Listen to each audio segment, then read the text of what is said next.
Hi everybody, Neon here of course. I've got about a month before I start my 2025 Appalachian Trail flip-flop through hike. So I thought I'd make a couple of gear videos.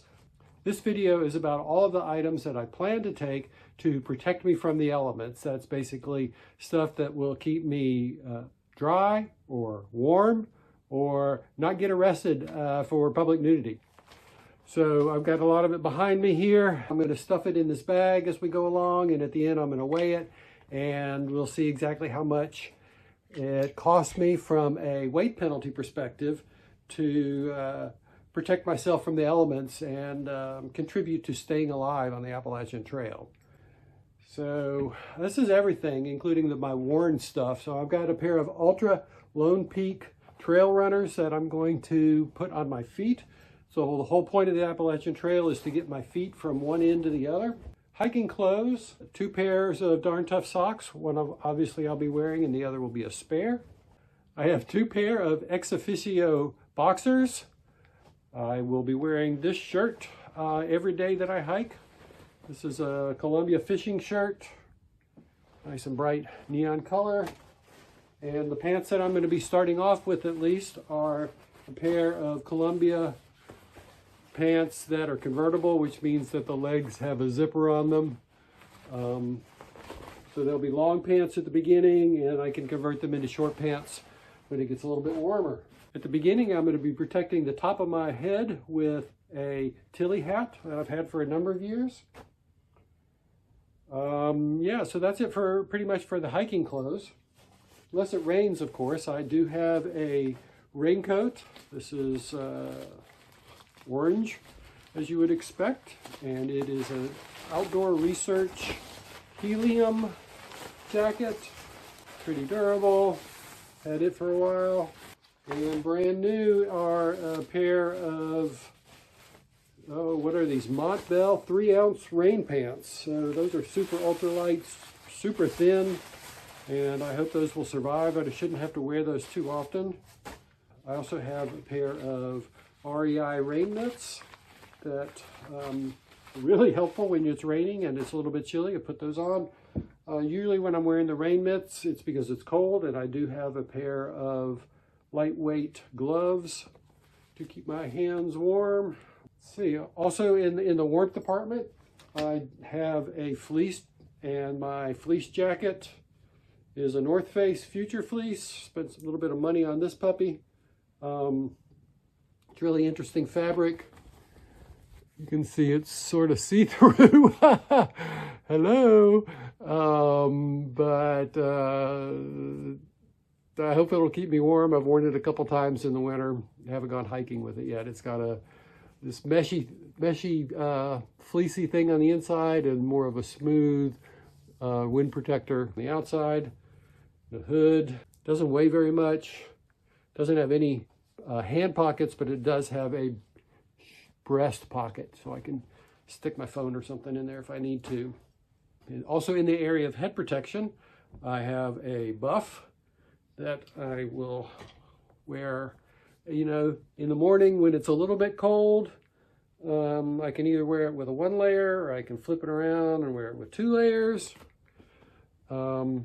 If it's super cold, then I can combine it with this toque, cover up my face and my ears, put on my toque, and then of course all the jackets and everything on top of that, buff and a beanie. Maybe it's a little redundant. And have a bug net. I think this is a Walmart version of a mosquito net to keep me from swatting flies and gnats out of my eyes and whatnot. There may be some black flies up in the Northeast. Okay, the other thing is that I do carry an umbrella. This one's the Gossamer Gear umbrella. It's about 3 ounces. You can use that for protection from the sun or protection from the rain. You know, it's sort of a luxury item, but boy, when you're standing around trying to cook dinner in the middle of a rainstorm, it sure is nice to be able to not have the rain falling on your head. Almost all of that's going to be used occasionally when I'm walking, hiking, whatnot. I do also have a down puffy from Patagonia. I think this is an M sweater or something like that. Men's sweater. This I probably don't won't be hiking in very much. It's not going to be cold enough to need this, but I'll put this on when I get to camp. And it also makes a very integral part of my sleep system at night because it's an extra thick warm layer. So when I'm sleeping, I will generally wear a polyester long sleeve shirt. If it's a little bit chilly, I will also put on these Montbell wind pants, which are very, very lightweight. I'll sleep in these socks that LJ gave me for Christmas a few years ago. They're wool, so they don't get too funky smelling. Sleeping in the puffy, the socks, and the pajama stuff should keep me warm when I am inside of my sleeping bag. My sleeping bag is a quilt with some other stuff, and it's a hammock 20 quilt. You know, a quilt is different than a sleeping bag because it doesn't zip closed, so it just lays on top of me. But this particular one has a foot box that is sewn so that it stays on me pretty well. Supplementing that, I have a homemade quilt liner that I made out of a piece of polyester, and this actually helps out by keeping the sleeping bag clean if I'm kind of funky. Okay, another integral part of keeping me warm is this inflatable mattress from Thermarest. It's a Thermarest X-Therm. You can see it's kind of the older style, but it doesn't have any holes in it. This item isn't necessary for keeping me warm, but it is necessary for me to get a good night's sleep, which is an inflatable pillow. These quilt straps normally go around the inflatable air mattress, and they have some hooks on them so that I can hook them one side or both sides of the quilt to the mattress, so it makes a complete cocoon.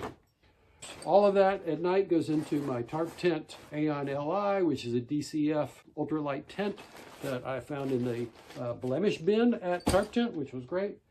And these items, I am not sure if I'm going to take them or not. I've homemade shower shoes / camp shoes. Okay, I've got the bag full of all the gear, and it weighs, according to the scale, 9.5 pounds. That's unfortunate. Well, you know, some of it is going to be on my body, so that worn weight doesn't count. But that's what I'm planning to start the Appalachian Trail with. I'll be starting in April in West Virginia, which means it's probably going to be a little bit chilly then, hiking north to Mount Katahdin. I do have a few items that I'm going to have available to replace. Some of this I know I'm going to use when I flip-flop back to Virginia and start hiking south in August. But I've gone ahead and bought a second pair of Ultra shoes. I might have LJ mail those to me. I've got a different hat for in the summer in August in Virginia. I'm not going to want that Tilly hat. I've got a second pair of gloves in case I lose my gloves or whatnot. Different hiking clothes here. For the summer, I've got a pair of shorts just without the accoutrements of the zip-on pants legs, and another pair of Darn Tough socks that are a little bit lighter. Sleep gear generally goes, if I'm a little bit cold, I have a Capraline long sleeve shirt and a Capraline pair of long underwear pants. If the gear that I have turns out to not be warm enough in the beginning of my thru hike, I'll be able to switch that out. Likewise, if the pants that I'm taking aren't not quite warm enough, I've got a pair of Patagonia long pants that are not convertible. They're a little more thicker, a little more durable. If my shirt gets destroyed, I have another Columbia shirt. I just wear this around town. It's not that beautiful orange color, but it's what I've got. And I have a second puffy. This is just a synthetic puffy. This was the first puffy I got. It's available in case I want to swap out both the big puffy and the fleece for something a little bit lighter, like next August. This is probably the jacket that I'm going to have. So yeah, that's essentially what I'm going to take to keep my body warm.